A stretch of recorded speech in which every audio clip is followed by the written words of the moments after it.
Okay, ready? Yes, born ready. Okay. Never born, always ready. Let's do it. Yes.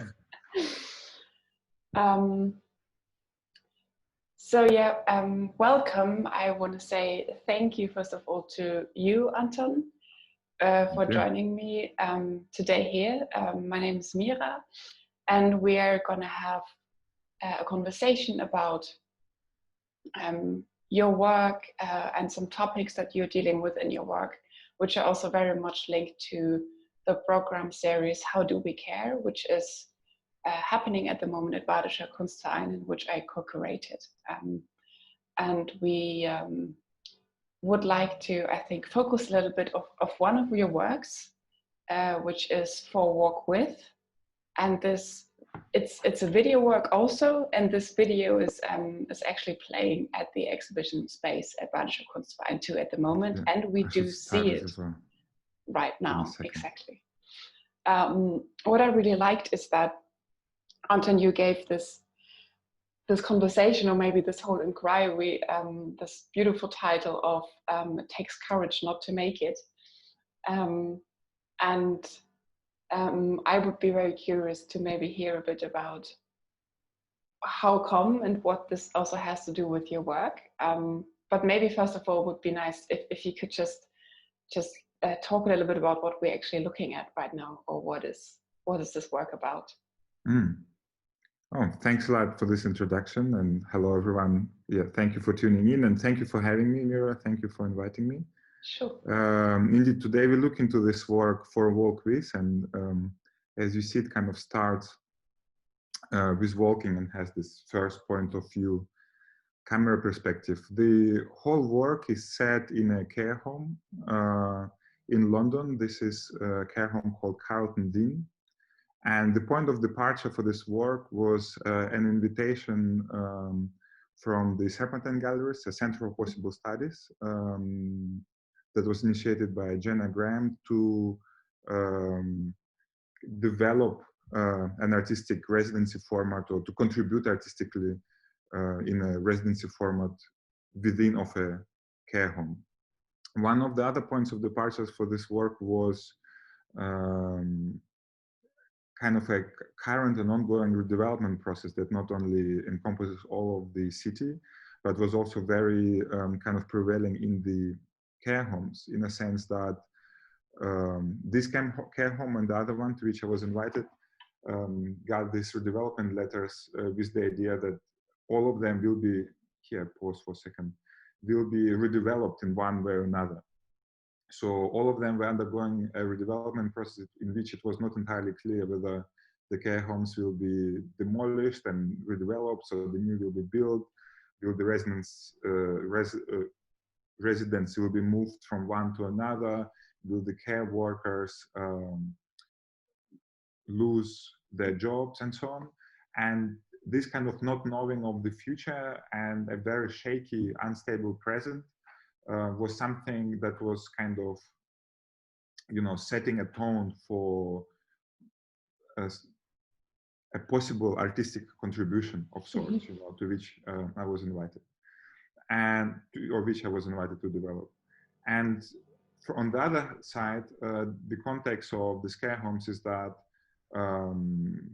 I think in Kuratorin, so I was doing the residency in both of the care homes. I think there were around 40 residents who experienced dementia in one way or another, or Alzheimer's on different stages, from early till the late stage. And the other care home, Westmead, also in London, was having also around 40 residents.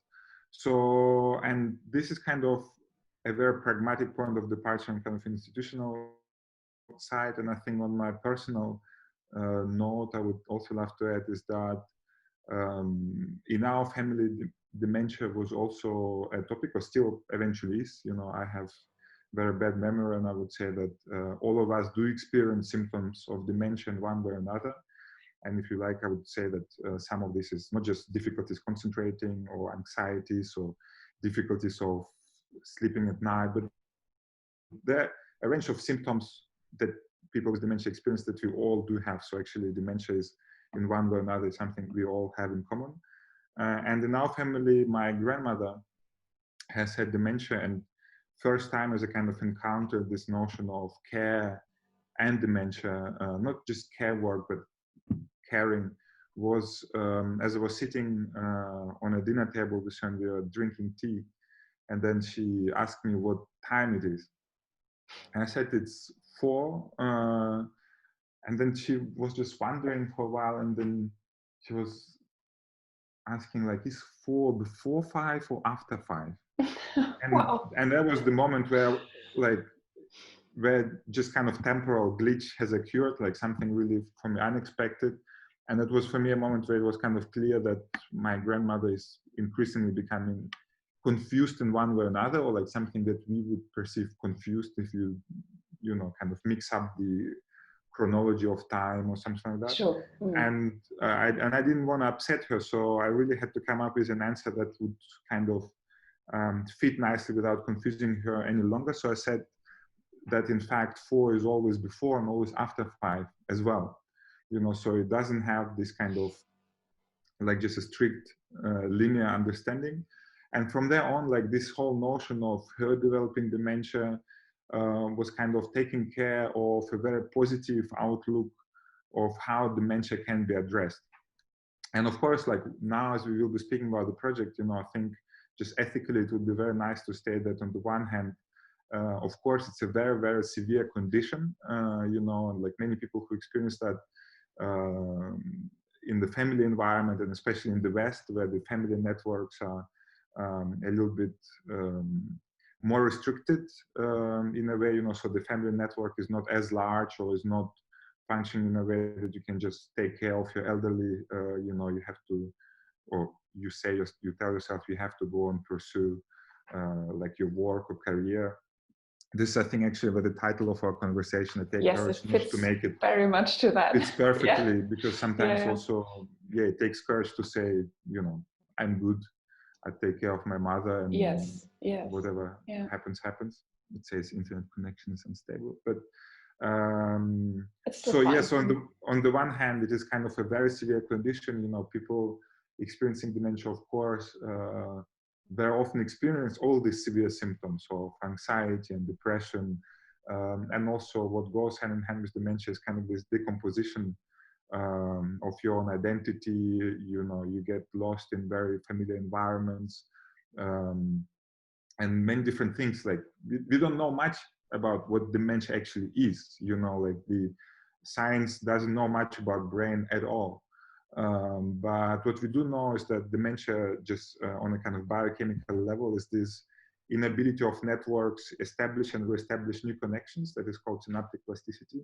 So once that kind of starts like decomposing or like not functioning in a way that it is expected, then all the symptoms of, like, let's say, identity loss or temporal glitches or memory resets kind of start occurring more and more and more. And yes, it can be, and very often is, very traumatic, but at the same time, simultaneously, on the other hand, the kind of positive outline, when I say that, of dementia that I'm striving for is, or advocating for in a way, is that at the core of it, if we kind of look beyond our beliefs of what time and space and identity should be, dementia inevitably gives us like a very alternative understanding of temporality of time, of your identity, and of space in general. So it's a very different, like if you don't judge it for being bad, or if you don't diagnose it as a disease that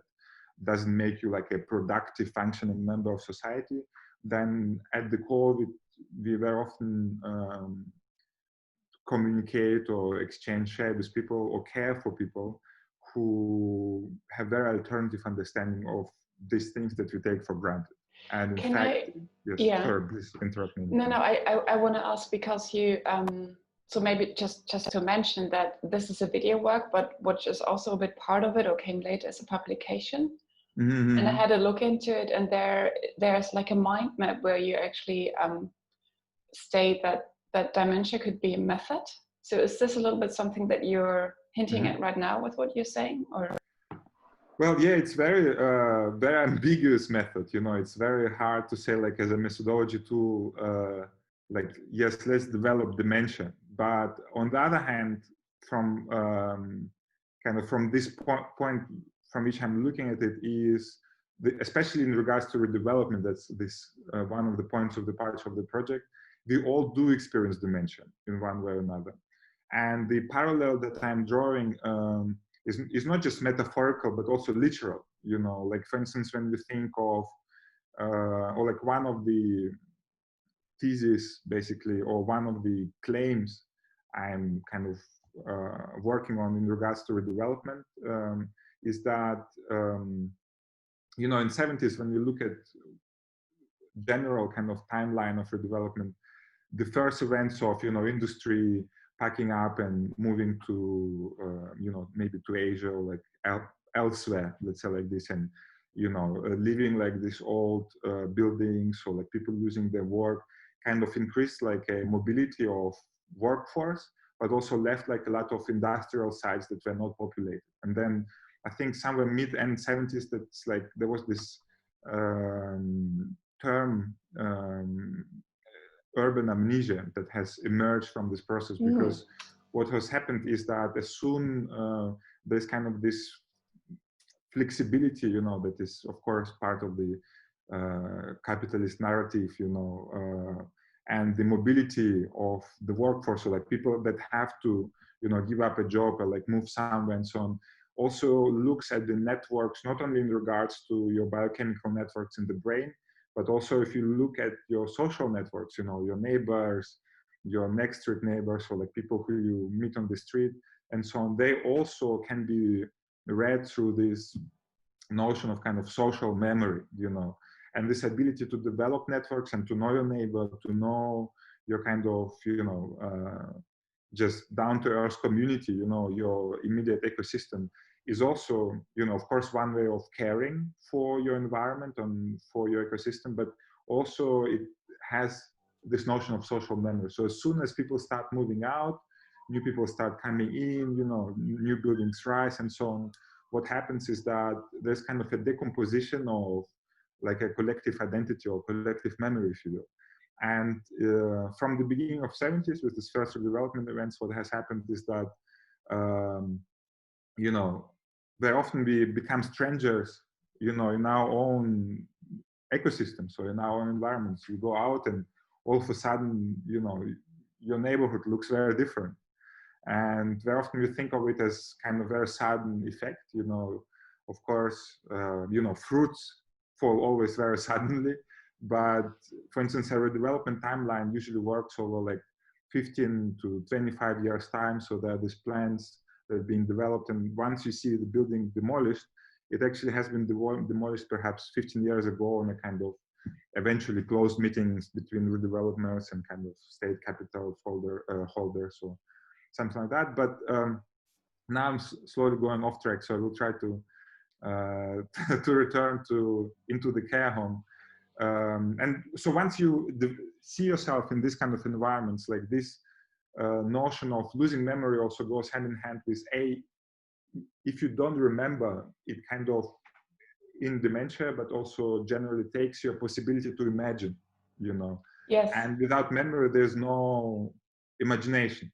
And then that's probably also a lot of that eventually probably means a lack of autonomy as well, right? Which is a bit what we're looking into dementia, but also as you're talking about I mean, I find it quite interesting how you're talking about these connections, if I get you right, between how you can look at dementia as a condition of brain, as a condition of a social being as a person, but also in a more complex understanding of society or redevelopment. And then also of I remember you were also talking or writing about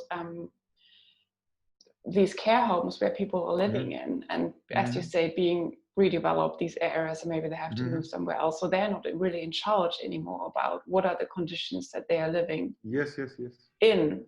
So there's as much as maybe sometimes you could claim, depending on how you look at it, that the person who is living with dementia isn't really in charge of the, of what's happening anymore, even though you can probably, not agree with that view. But well, no, it's a key point that you're addressing, the notion of autonomy, and thank you for doing that, because here it kind of also can be catalyzed together, like in a way how, let's say, architecture responds to the notion of dementia, the notion of autonomy. And what you see here is actually, like, now we come back to the work, is this first walk that starts here in the corridor. There's the entry into the care home, and the first person that's wearing the camera, it's me. Like very often, like when you see this point of view, you can also see very different rhythms. So once I was invited into to develop a project, like, speaking of taking courage not to make it, for me, it poses a lot of challenges, like what kind of art practice can be developed in an environment that is not necessarily there for mere representation of, let's say, a particular art practice or something like that. So that has, like, let's say, a very pragmatic, down-to-earth dimension. People do live there. And also, I mean, I claim and I generalize, but let's say the older you grow, it's just less and less about productivity. It's less about producing and making and doing, and like a kind of a young artist running in, and like, so how do you make a project then? So what's happening, and how do you kind of escape this notion of delivering? Or like, how do you not just expose the people you will be spending time with, or just take a picture of someone and hang, like, so it poses all kind of difficulties. So first, as I arrived there, like, notion of presence, or notion of kind of spending time together and being in the same spaces, for me, very, very important. So I actually just spend a lot of time in this canteen, just sitting in the chair, first of all, imagining, I guess, when it's my turn to, moving into the care home, which I think easily can happen to any of us. It's not even like not even any ironic. So this goes very, very quickly. And then as I was sitting, what I have noticed is that people who were passing by, have had very different rhythms, just by the way they're walking. So for instance, people who were working in the care home, they're most of the time running, while people who were living in the care home were very often either sitting all the time or moving very slowly. The visitors had different pace. So everyone had kind of different pace. So from there on, instead of just going and kind of, from top to down, developing a kind of an intervention, or, imagining like what kind of artistic tools I could make to create a beautiful object to show it in the gallery, or like whatever it is, I decided to go a very different way, namely just take walking as a kind of mode of inquiry, like a method of through which different types of knowledge can be revealed in regards to the situation in care home, which embraces, but by no means is limited to redevelopment, memory, CT, dementia, care. So a kind of very complex topic, but walking became this mode of departure. So sorry that, I just finalized this, that I just started inviting people to go for a walk with me. And for instance, even to say, okay, can we go outside? And then, for instance, first thing that I have found out is that I cannot go outside. So they can't go, yeah. So there's no autonomy of going outside. And of course, once you move into this care home, as a person, you kind of actually give up juridically a lot of rights that have to do with, will you be force-fed, if your memory restarts every minute or so, and you cannot actually, take any, or like rationally explain the decisions you're making, or can you go outside by yourself, or how many visitors are you becoming, or who is deciding about your testimony, or not testimony, like your, how you say, like when you leave your capital, or like whatever belongs to others. I forgot the word. I think it's a testimony, no? Well, no, not sure, but we know what you mean. Exactly, you got the idea. So you give up a lot of your autonomy. And the architect, sorry, go on. Yeah, no, when you say that, I also remember watching the video, and So of course it's, you give it up and somebody decides probably, are you, I'm going to say it now like that, are you too sick to still decide? But then there was also this moment where I think it was care workers or maybe even the manager of the space talking, and she was saying something about if we would have more workforce, if we would just have more people working here, we could actually take them out, or some of them probably out, to go for a cup of tea or something. Exactly. But we just don't have enough people working. So it's quite, I find it beautiful how you say, okay, it's about not, how can you make it about not just representing in a kind of nice artsy product. And so you take walking as a starting point to go walk with people, but then you immediately, I don't know if immediately, but if you watch the video, it feels like you immediately jump into these very even political questions of course, okay, but the conditions could maybe like that they could actually go out, or whoever is able to go out could do that, but then they can't. And it's very shared. So that's one of the basically not just observations but experiences, is that there is this kind of sense of solidarity that's sometimes expressed more or less between care workers and residents as well, because in a way that care workers, in the way that residents cannot decide where they go, like how, like how the living conditions, are. I mean, more or less. I mean, of course, and we're still in Europe. I'm, for instance, from South Ukraine. Like a care home like this in South Ukraine would be unbelievable. Like it would be really, really nice. Yeah, well, that's, and so we move on a very different level of privilege, just to say the least. But while we're moving this, it still counts that, on the other hand, for instance, care workers also cannot decide, like, okay, will they lose their job? Will they not lose their job? How many hours are they working? Care work is such a undervalued, speaking now in kind of industrial terms, in industry, like it's relatively easy to become a care worker. For instance, now in the UK, you can make your care worker exams online, like even like communication and stuff like that. And it's insane, because it's such a, not just as a labor, but I mean, as a labor, it's very intense.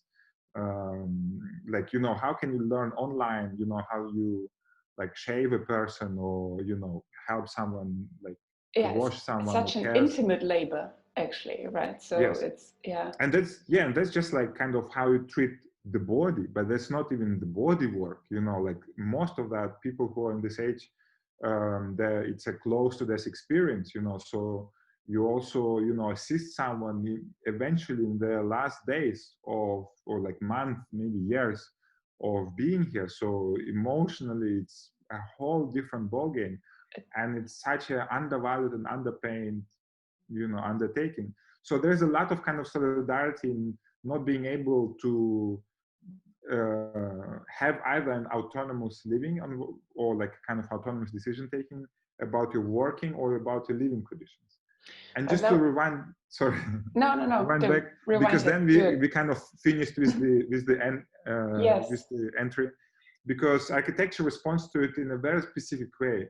Like I will not play it from the beginning, but if you look at it, you can see that kind of the first frame starts at the entry, and then it's just a walk, and then it ends at the entry as well. It's a kind of a loop we do. It's kind of a loop, yes. And the thing is that it's very purposeful, especially for care homes for people who have dementia, because once you have dementia and you live sometimes in a very, or you experience very different time, like you time travel, it can be that literally, it can be that all of a sudden you are a girl and you're playing in the park, or like you remember that you haven't switched off your teapot like from 50 years ago, and you stand up and you start walking to do it, So many people who do have dementia, they have this notion of standing up and walking, and because you cannot leave, the whole building is organized in a way that you will walk yourself out, so you always go in a circle.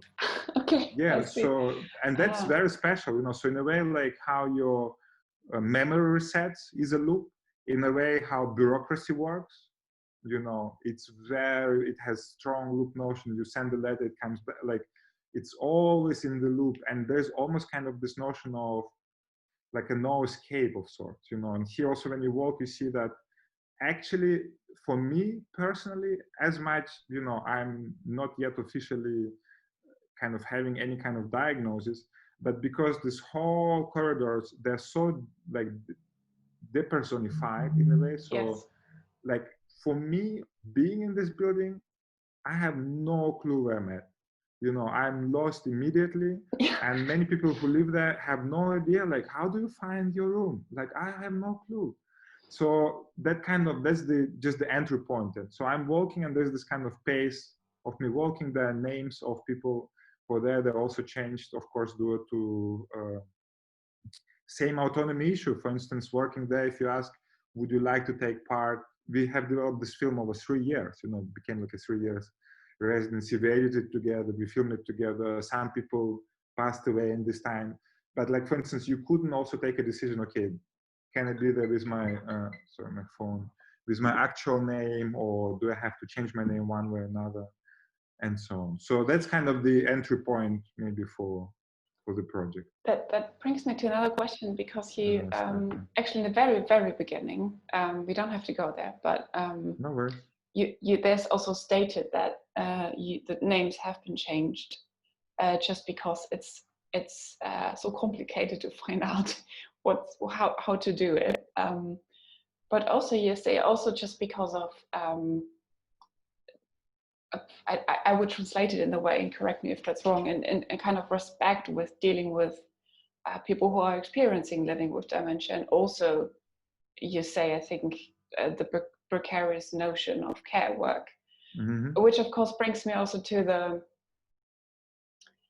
the question somehow, and I guess that's a very obvious question, and I can imagine that people often ask you this question about that work, because in a way it's very, as we see now here, this first person camera is very, I hardly see any faces. I don't feel like you're really, you know, representing somebody, putting somebody in front of the camera and saying, okay, you're going to talk about this so that people will understand this.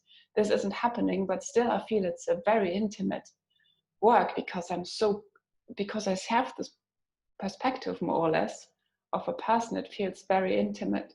So I can't help, of course, but wonder how do you deal with asking for permission? You know, if you're yourself working with people who are living with dementia, how do you do that? Where do you draw the lines there?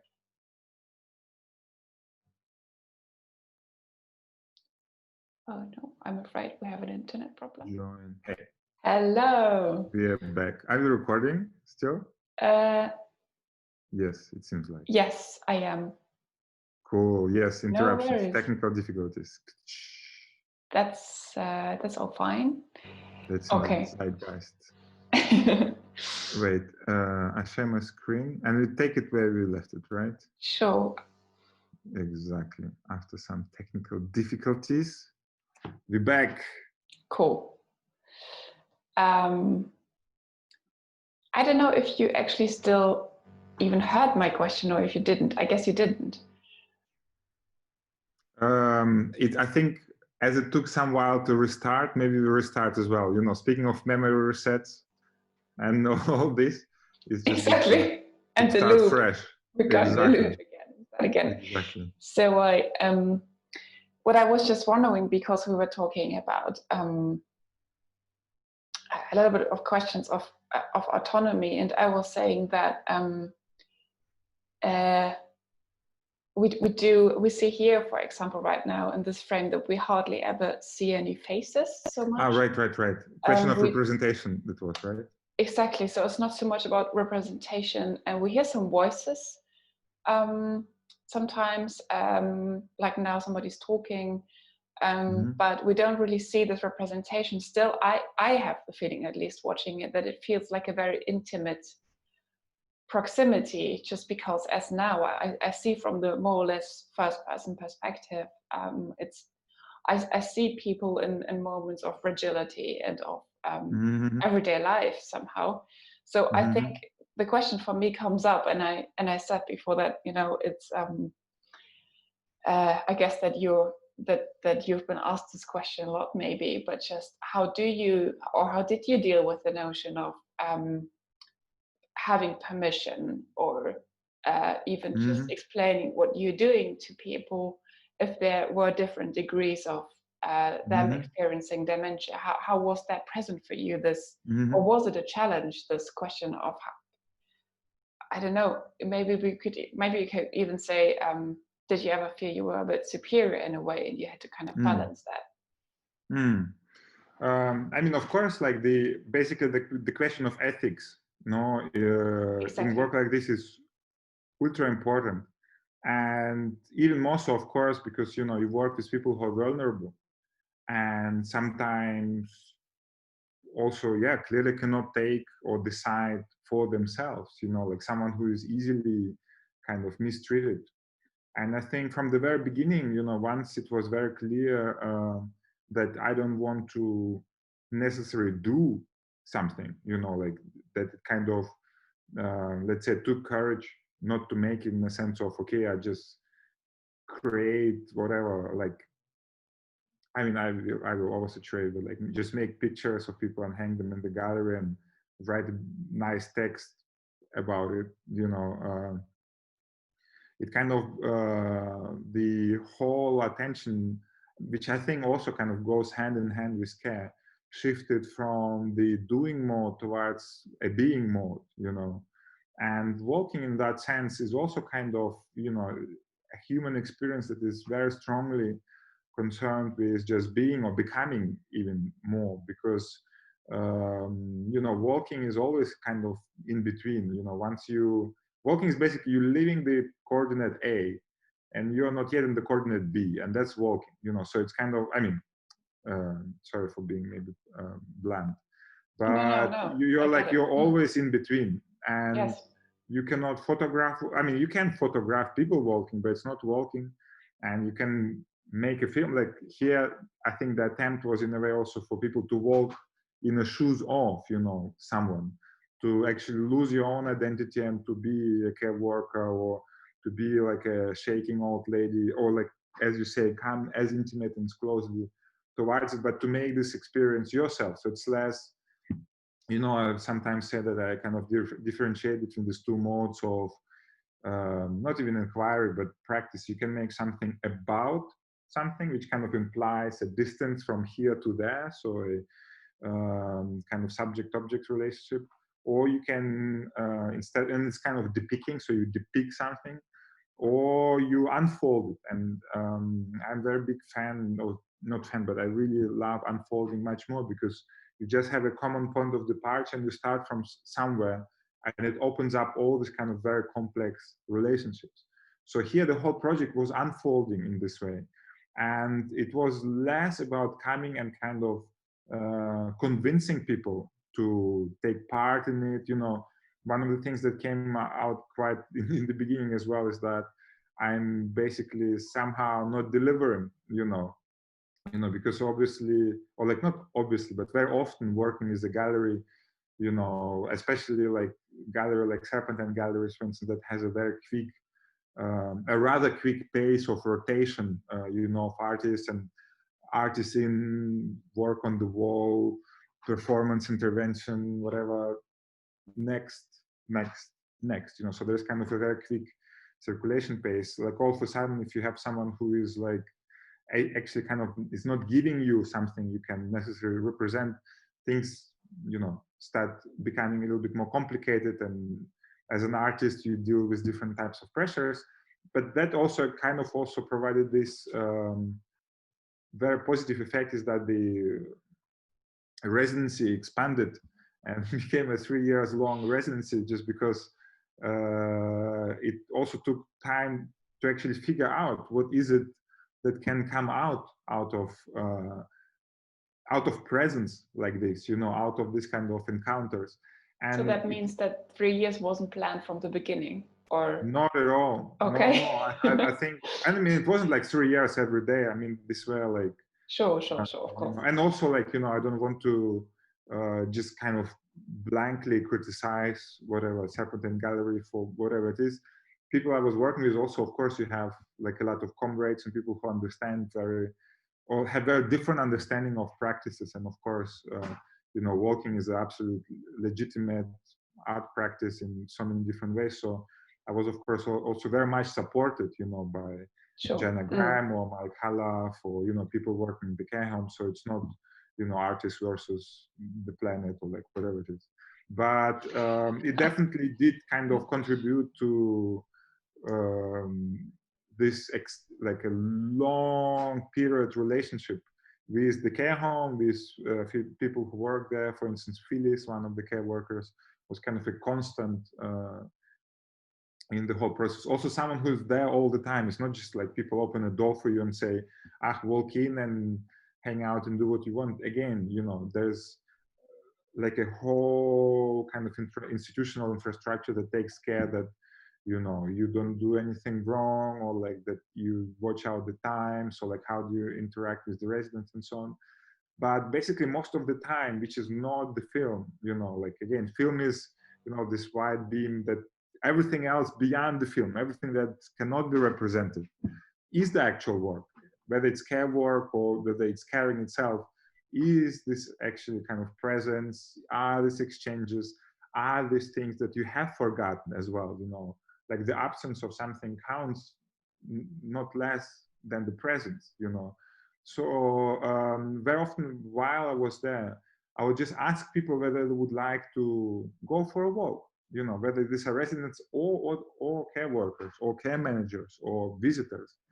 And to my own surprise, actually, instead of like, being kind of maybe estranged by like a random person like I am, people were saying, yeah, it would be a pleasure to go for a walk, So very often, like when you see the like sit down the table, like for instance, this is like a last kind of what we're looking at right now.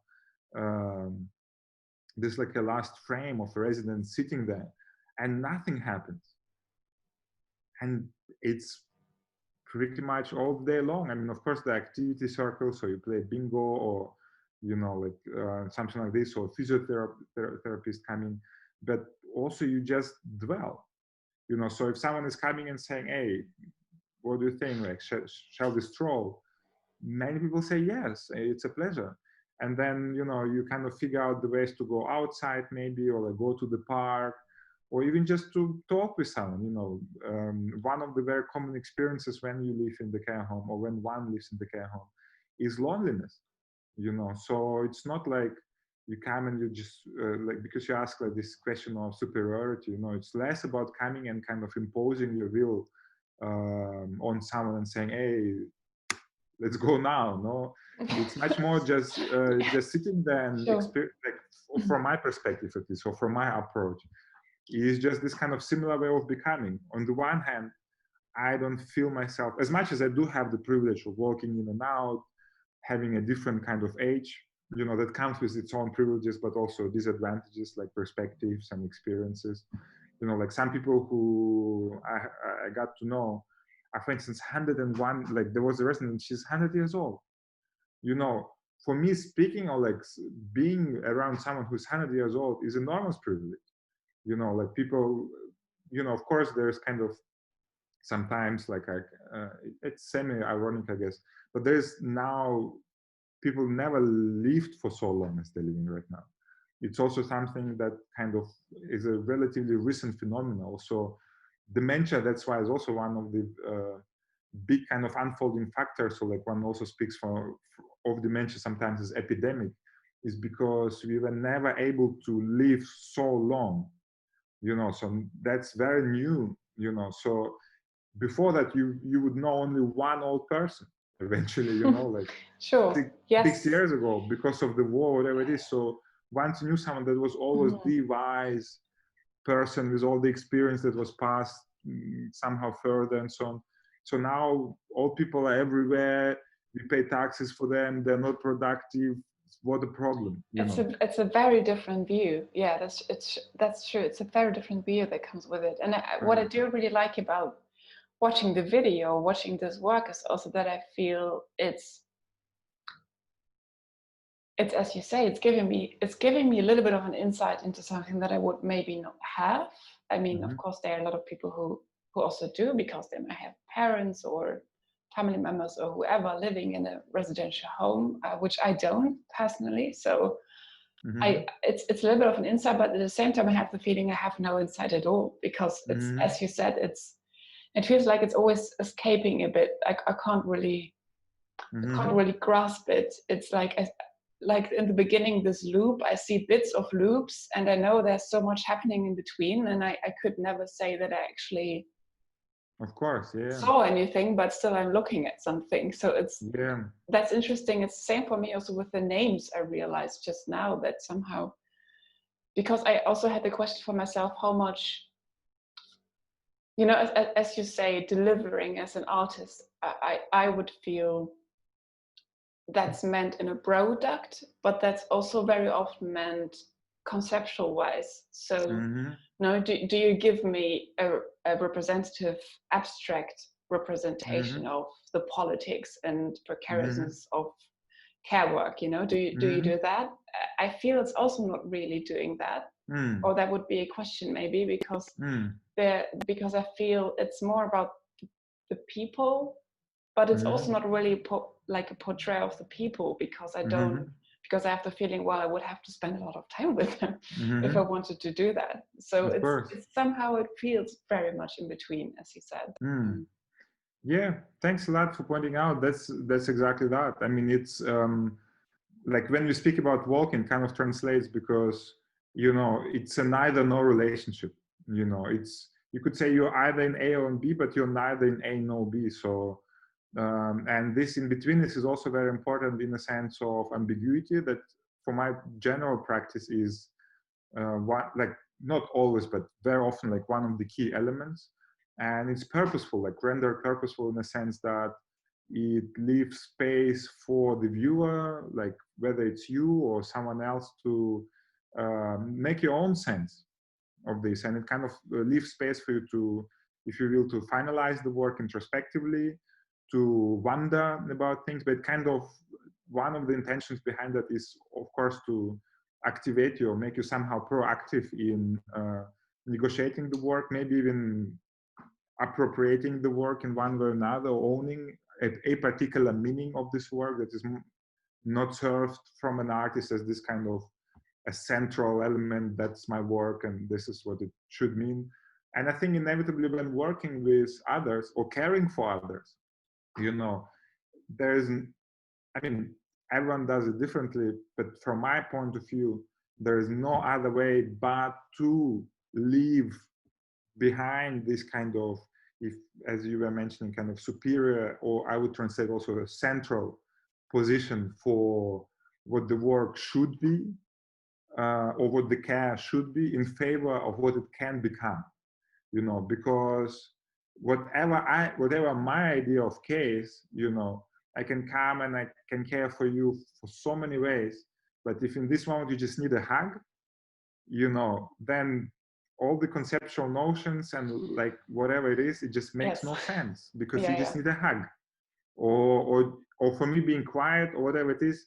That's from where this is determined. So there is no other way but to actually kind of open up the space, rather than to represent it through like a portrait that is ultra realistic or whatever it is. But everyone has, of course, different ways of doing that. I'm speaking from my kind of experience, perspective, and the ways it has been developed over years, you know. Yes, but I think it's just very, you know, it's also very much speaking to this program series that we're doing with this question, how do we care? Because I think if you put that in an artistic context, you immediately you can't help but stumble over all of these things immediately of, well, how do we? And do we listen? Or what does it mean? And there's so many different forms. And if you approach it from an artistic perspective, like, what does it entail somehow? So Yeah, listening, for instance, in this project is another like a super core like method as well, if you want, because one of the speaking of conceptual things, now I will get conceptual. One of the I mean, conceptual doesn't mean theoretical, right? Conceptual or like project generally, it also means it kind of articulates metaphorically, but also literally, it just articulates itself in different registers. Sure. It can be very practical, can be theoretical, but it's never separate. But one of the notions of listening that I'm working with is this notion of concrete listening. And what I mean by saying that, and it also comes through the practice, it's not about what I'm doing, it kind of develops through that, is that listening is not it's not just a kind of auditory act. It's less about just hearing or kind of sonic sensations. Listening is always a generative act. So listening is always materializing over time, and it happens through kind of this understanding that it doesn't happen through understanding, but through the very kind of presence of the intention of the listener that is yielded into the listening. So every listener inevitably carries kind of own intention, motivation towards what's being heard and how it's being heard. So once it comes from the place of intention, and it always does, whether it's reflected or not, listening materializes over time in experiences, in events, in objects, in films, in different things. So it kind of becomes very concrete. So, for instance, if I go back to this film, actually through not knowing how to do this residency, and through negating or denying or kind of opposing, for me personally, felt pressure of delivery, and my God, it's what I don't even remember. It's like 2014, I think, the film. So it's 6 years ago. I'm having a residency at Serpentine Galleries. Wow, it's like it has this excitement for an artist and like whatever it is. So you also want to give something, right? And Sure. it's less like, oh, now, after 60 years of art practice, I just make this cool. No. Like, I felt pressure to deliver as well, Sure. Of course. Of course, I want to like, and it's also, for me, it's interesting, like how, like all these kind of modes of presence and becoming do give rise to like what I call residues of artwork, because for me, it's also is never accomplished. It's just kind of a symptom of your presence, these films, objects, residues, and so on. So through this time, as we've been going for a walk, at some point, it kind of came up that, wow, how amazing it would be actually for someone to experience this, So from there, this idea of kind of first point of view is coming that, okay, if we have to do anything, first of all, it's not about exposing someone or like taking a person as a kind of object or like an artistic medium or your material and then just making it about them. But no, it's about how do you provide access to this experience or to this environment, to this infrastructure in one way or another. And from there on, we've been also like, or like I say we, maybe I should speak for myself. I was asking people, would you like to take part? Like we've been going for a walk. Sometimes people remember you, sometimes people don't remember you. Sometimes you introduce to people, or like you introduce yourself to someone every 5 minutes. Sometimes if you come regularly, people don't know who you've been or like who you are. But there's also a different type of memory where people actually recognize you on a much deeper level. Like for instance, very often I would be working with someone and then I know that in the beginning, as I had to be introduced or I had to introduce myself, I would be perceived as a stranger.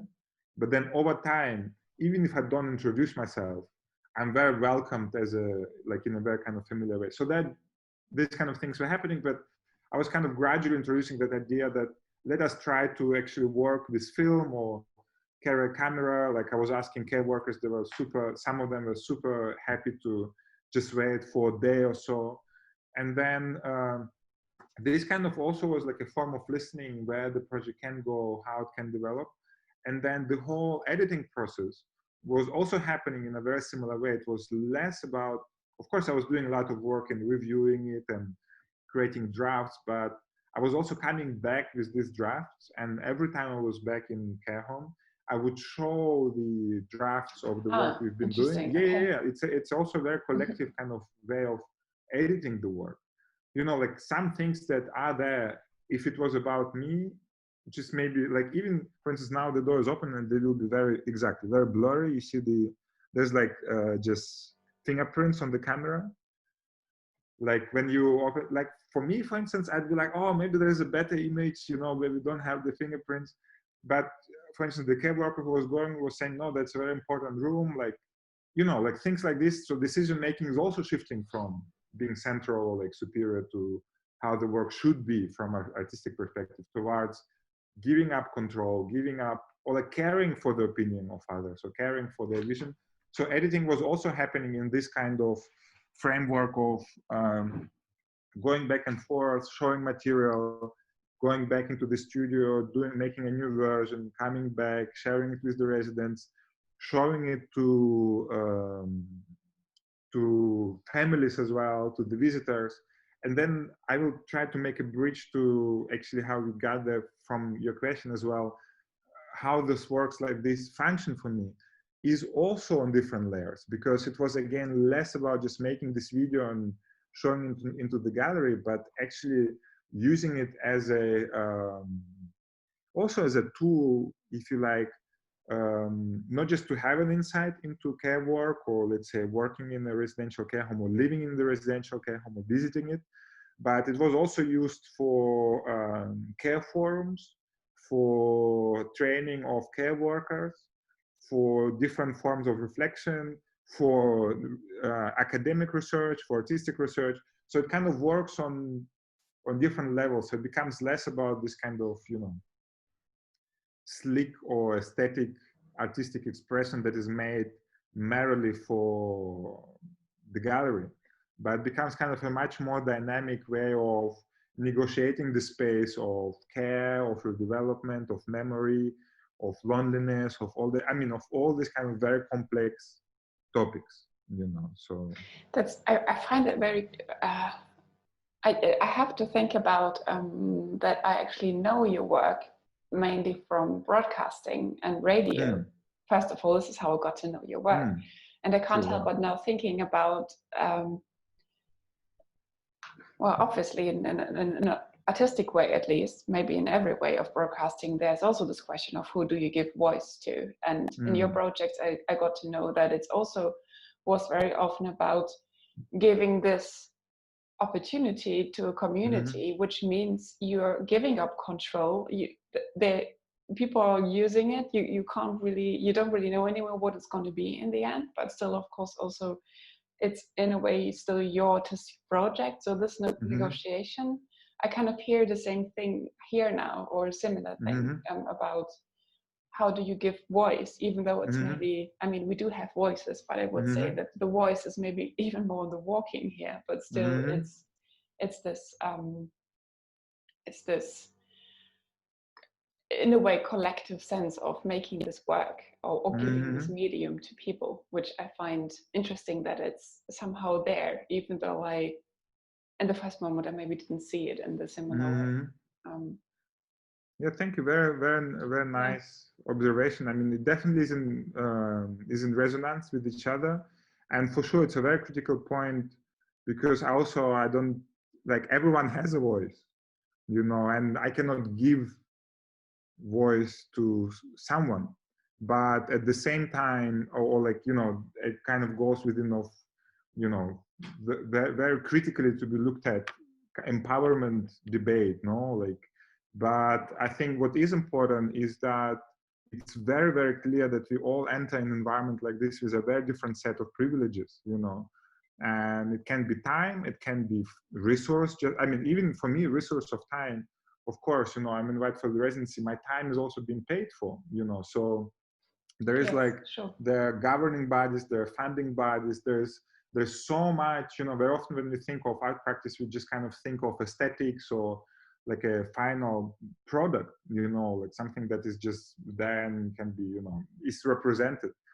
But it's in my work, it's always kind of an interplay between pragmatics and aesthetics. And very often I start from pragmatics first, and I think that coming in a space like this with the privilege that I do have, which is being able to walk discreetly, it's a huge privilege. Once you walk through the city, you understand how exclusively the city is built.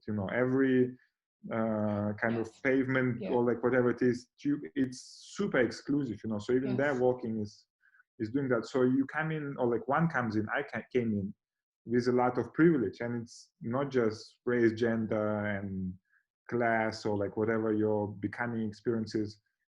It's just even how good you walk, But then with this understanding is like what comes next is this idea of how this privilege can be deconstructed and how others can gain access to this privilege, how you can share it and how it can be used to eventually maybe amplify what is there already, and that I think is a very kind of, speaking of radio broadcasting or this kind of project as well, it's less about just coming and installing your will or like your idea of what it should be on top of what is there already, but really coming and just being there and listening and seeing how you can support what is there already in one way or another. And usually this always, if one listens carefully, always kind of offers a particular, if you're looking for that, it kind of offers an aesthetic dimension for your work, and it suggests you, hey, would you like to maybe try this, or how about that? But it kind of comes from this very pragmatic way of presence, being with each other and listening and sitting in the chair, speaking. Here we sit, and it was just around the time of election, and this gesture of, that like how much budget is being spent on care, and how much on infrastructure for cars in the city, and like all these kind of things, So super key, the point. Listening, broadcasting, also the body, if you want, like, if you just keep connecting it, it's also is a transceiver, like in radio, like my practice actually based on the critique of broadcasting as a very unidirectional form of transmission, classically when we think about radios, you send, without capability of hearing back, and it's an enclosed studio, you have to have a particular expertise to come in. There are all kind of restrictions, like who is allowed to operate the equipment, like if you're on the microphone, what you can say, what you cannot say. So broadcasting or radio in that sense is also like a very particular mode through which you can question a lot of power structures and all that. And I very often suggest this notion of narrowcasting, like, which is where it's again ambiguous, like who is the listener, who is the who is the broadcaster, who transmits, who receives. And our body, our mind as well, it's just a transceiver, It's like radio doesn't, the content you hear on radio is not made in the radio, it's just being sent through it. So same way our bodies is, the light is coming in, the signals are coming in, some kind of thoughts are flowing, but it's just light passing through us, we don't, it's nothing is ours, it's just us transmitting it, we're receiving and transmitting, and that's it. And the way we're imagining, okay, this is now a table, that's a washing machine, is just us dealing with this content, but the content is not ours, and the more we stick to it, the more suffering we experience. And this I like, not idea, but especially in the care home, that's kind of very often a topic, that the closer to passing away, like of giving up your body and your persona, you're getting, the more and the clearer is this understanding that it's not yours, not, the body is borrowed, it came, you will give it up, your persona you have developed in one way or another, you will give this up also.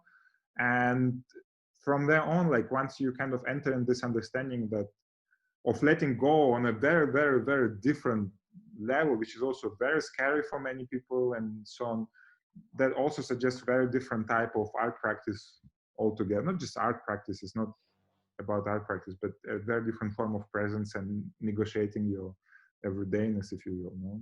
Yes. Wow. Yeah. There's Yeah, so just much saying. in there. There's so much in Just there. saying. That's Yeah, so much. and it's good to take care of this the sooner the later, you know, like no, really, like Yeah. it's a very, very interesting point, you know, working a lot also with music or sound. There's this kind of meditations on sound and thought, you know, that I'm making on this kind of relationship between sonicity and applied solidarity and under like an inner reflection, a self-inquiry, if you want. And very often, you know, it's not just I say, but things coming through me point towards the direction that all the conflicts kind of begin with the separation of, you know, me and mine. You know, it starts, okay, me, I am this, I'm so and so on, you are this is mine, this is yours. So that's kind of the root of all conflict. But the root of all suffering, most of the time, is this kind of lays in, it's very wide zone, but somewhere between expectations and resistance, you know. So you either expect things to be different to what they are, or you resist things to be different to what they are. And this is where kind of suffering is. And once the memory starts resetting, and once you really, you know, arrive in this kind of enforced presence, you know, it's not a presence, not always a presence that is like, you know, now you sit on a whatever, your meditation pillow and you just experience the I amness of one way or another. So it's enforced on you, you know, you inevitably from your biology or like biochemistry, you reset into now, you know, and you cannot go, you cannot imagine the future, you cannot remember the past. So you have to be present, whether you want it or not. And again, depending on your family, on the environment you end up in the state of dementia, for instance, if it's like a care home is like, you know, caged in kind of balconies or something like that, you can experience it as blissful, you can experience it as suffering, but inevitably it's a very dynamic place of negotiation of who you are, of what this life is for, and how do you care of yourself and the others and so on. So it's a tough one. Yes, and I just a note that comes to my head because of walking, because I'm also very curious and into performance art, or just looking at how the body actually functions and experiences. I also just realized that walking, of course, is also if we look at the mechanics of it, it's a constant state of instability. Like it's not, right. you're taking one foot off the ground and it's basically a falling and finding, and it's a constant negotiation of balance. It's never standing still. And I just had to think about that when you were talking that, in a way we're doing that all the time. But when it's enforced, that we really have to take care how to do that, because maybe our mechanics are changing, or only then it becomes maybe really present in a way. But actually we're doing it all the time. And we have all these different privileges in there, which makes us quite blind for not seeing how special it is actually already. Of course. And speaking of these privileges, for instance, in Europe, not usually, again, I'm generalizing, but there's this very strong notion, especially in regards to art practice, is this notion of strolling and strollology and walking as a kind of flaneur, like this person that is walking the Paris in this beautiful autumn, and philosopher walk that goes and you meditate and you think of this, which has its right to exist. And, of course, Burkhardt or whoever, there are many amazing things and practices to look into. But at the same time, when you think of caring of your body, caring of others, walk is a privilege big times. And it's also, if you're old, there's a notion of mobility. Can you get somewhere? If you're a refugee, it's a whole different world, you know. So there are so many things that kind of are to be considered there, and in that sense, maybe to make even a wider bridge to the beginning of our conversation, this kind of becomes a methodology, you know, of questioning your presence, questioning your relationship with others, questioning the way you care for others, you care for yourself.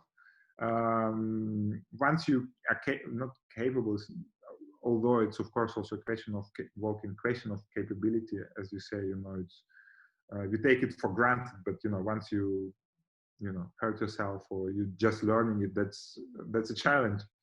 Yes. Yeah, exactly. Same applies for dementia as well. You know, same applies for this idea of memory and care. You know, very often we think of memory as a property, or you know, property not just in the sense of object, but also in that sense. You know, we speak of memory as something we own, my memory.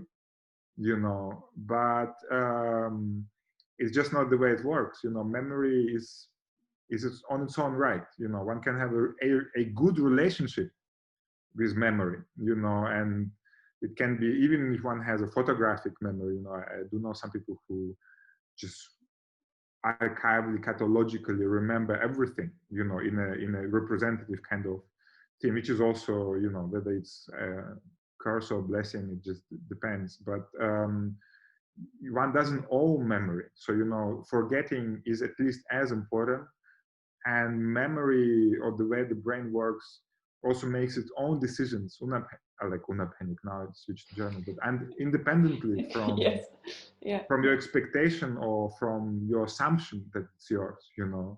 And I think in that sense, that's also a relationship of care that one needs to develop on this scale as well, not in a sense of demand to memory, but in a sense of appreciation also of what you remember, but also appreciation of what you have forgotten, you know, which is at least as important, you know. So exactly. I pause. Yes. Well, thank you, Anton. I think we already had we had a very long conversation already, which is beautiful. Watching time, but and I could go on for many more. But I think maybe this just sounded like such a perfect, kind of conclusion. I don't know if there's anything more that you would like to talk about, or I don't know if you would like to actually just give a bit of sound for just maybe if you from the film, you mean? Yes, if I don't know if that's an idea, if there's any specific moment. Yeah, there is actually a very nice moment. So this is Phyllis. Phyllis is a force of nature, and she's activity manager in the film. And one of the things like that Phyllis is doing is, of course, tea. You know, it's a nice English establishment, so tea is very key. It's important. And the amount of just how much Phyllis runs around and how many teas a day she's making is tremendous. So making tea has this kind of, I will try to add the sound.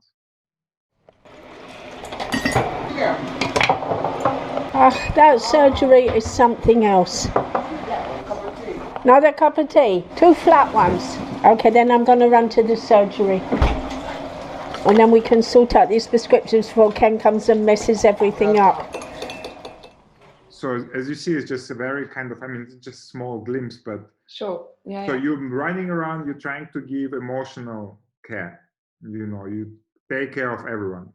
Then you bring around tea. Then you take care of surgeries. Then you take care of all the kind of bureaucratic, whatever layers of this has to be done, this has to be done. Then someone is getting in, maybe like a Ken, I don't remember who Ken is, but like maybe some kind of, you know, more and more care homes also rely on, how you say, like a temporary labor force, you know, people who come in through like some kind of contractors, like some kind of companies. Of course, you have different pressure. You run in, you look at these documents, you go, wow, whatever, then this remains. So it's a very complex kind of thing. And As you were asking for kind of a sound sample, I saw that Yes, this kind beautiful. of tea and Yes. conversation That's great. might be interesting. Yes, great. Cool. Yeah.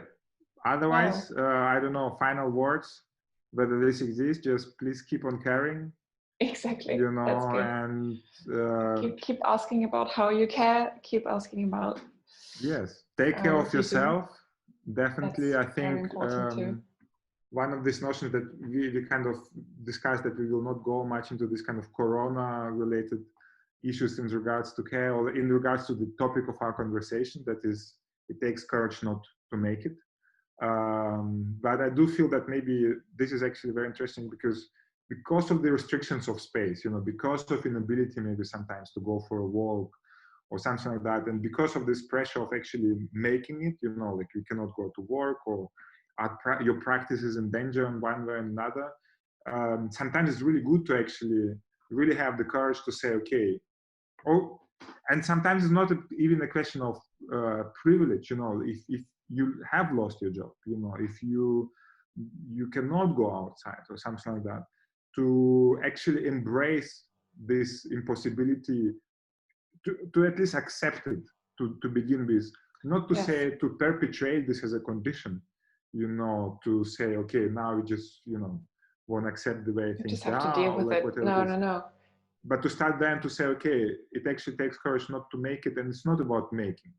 It's not about like success of whatever kind of product or service you're working in, but it's going inside, becoming introspective to begin with, double checking this notion of care to yourself, seeing how do you care for your immediate environment, and taking from there, and definitely acting upon things and imbalances, and staying in this kind of motion, of walking that you have addressed. Yes, absolutely. And I think this is also a little bit the intention, that maybe still figuring out how to do that, or it takes different formats, but to see it a little bit as a chance, to either reflect upon yourself, but also reflect upon the politics which are happening around us, and reflect upon what is present right now, and what has to be, or what should be. So and it is a tremendous privilege that we are having, especially in the West. And I do still claim that it is about deconstructing this privilege and providing access to others, and sharing it as good as it's possible. And sharing is caring. It's not just a kind of an aphorism. So that's also one of the dimensions. Anyways, exactly. Great. Can go endlessly. Well, thank you very much, Anton. Thank you so much for your time. Thank you. For sharing your work, really. Most welcome. Thank you. Talking about it, it's super interesting to have a bit more insight into it, and about the things that were also moving you very much in this time, and is what's still there, I feel. So, yes. Thank you so much. Thank you so much. And we're in touch. Enjoy. Good luck with the program. Exactly. And for you too. Thanks. For the coming weeks and months. All right. All right. Okay. Bye-bye. Thank you. Bye.